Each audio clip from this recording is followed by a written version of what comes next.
Is there any senator in the chamber wishing to vote or wishing to change their vote? If not, the yeas are 98, the nays are 1. The motion is agreed to. I'll soon sign into law the largest legislative effort in history to address the opioid crisis. Rob and so many others helped. Very little Democrat support. Okay. Earlier this month, the Senate passed a sweeping bipartisan bill to fight the opioid epidemic. It was opposed by just one member, a Republican. Yet, according to Donald Trump, the 98-1 vote translates to, quote, very little Democratic support.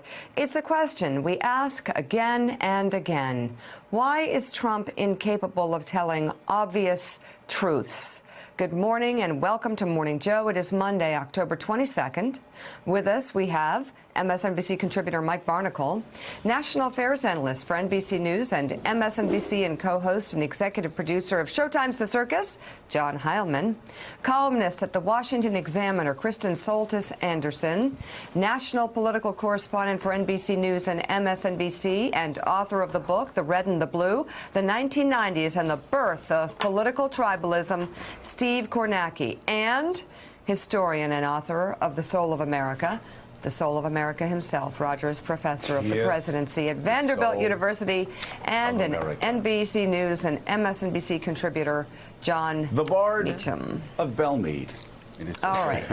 Joe, we start this morning again fighting for just the truth, just the facts, just getting the facts right. You know, that actually, while it's easy to ask what exactly is wrong with Donald Trump, John Meacham, when you have something that passed 98-1, passed 98-1, and it is about as bipartisan as anything can ever be. Only one Republican voted against it. John, you actually have Donald Trump. Is John there? Do we have John there? Or yeah. Well, why don't we go to John Meacham? He's the soul of America. He can speak to this much better. There he is. John Meacham, you actually have the president who has a chance to talk about bringing Washington together, the sort of thing that presidents in the past would love to do. Here, instead, you have a president who actually lies about the fact that he had a 98-1 vote, which I guess, you tell me, what does that do? Does that speak to the fact that he's just a lot more interested in dividing Americans than bringing them together? And when he has a chance to talk about how America comes together, he still lies and suggests that it's torn apart. He's fighting for the next 5 minutes, not even the next 5 weeks, much less the next 5 years or the next 5 decades.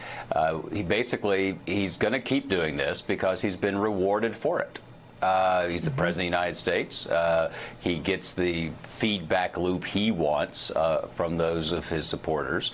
I think he thinks of us as an audience, not as a country, and is happy to have, in the professional wrestling sense, the people who boo him, he thinks are booing him partly because it's their role. I don't think he takes on any kind of constructive criticism.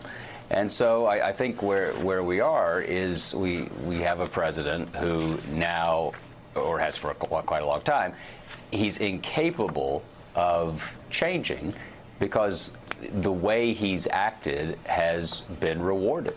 And I think that the only thing people can do at this point, and it's not, and I don't mean to minimize it by saying only, but we have 2 weeks and 1 day before a significant message can be sent that we believe truth should have a place in the arena along with this kind of passion.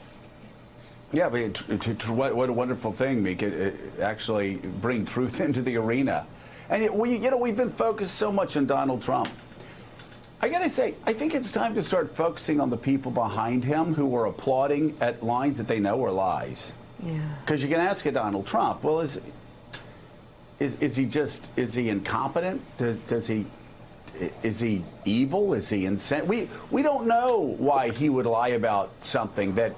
But we know it continues. But it continues, right? So, but the question is, when Donald Trump states an obvious lie and people cheer at it like it's a punchline, or like it's a touchdown being scored when he's lying, when he's not telling the truth, and they're laughing about it and they're cheering about it. Or let's say last week when Donald Trump praised the assault of a reporter who was beaten up and thrown to the ground for simply asking a question about health care reform.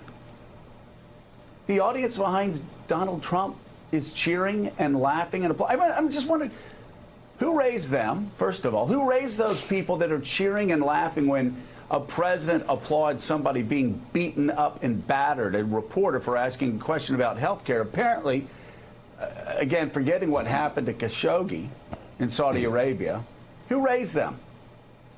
What church did they go to growing up? Do they still go to church every week? Do they go to church on Sundays and then Mondays they applaud somebody beating up the press for asking a question about health care reform? What do they tell their children at night about the type of character they want them to have? You see, you can't cheer about somebody committing assault and battery and beating up somebody and throwing them to the ground. You can't cheer on lies that you know to be lies and then go home and try to teach your child anything. You just can't. Because they will see that you're the hypocrite standing behind the president, cheering him on and laughing as he applauds assault and battery. Yeah. As he lies about the most basic facts. As he tears to shreds one constitutional norm after another. Now, it may seem like this is all above your children. It's not. I have 4. They're a lot smarter than you think they are. And I'm just wondering, what do you do when you go home from that rally? Applauding applauding the lies, applauding the assaults, applauding the abuses, applauding the vulgarities.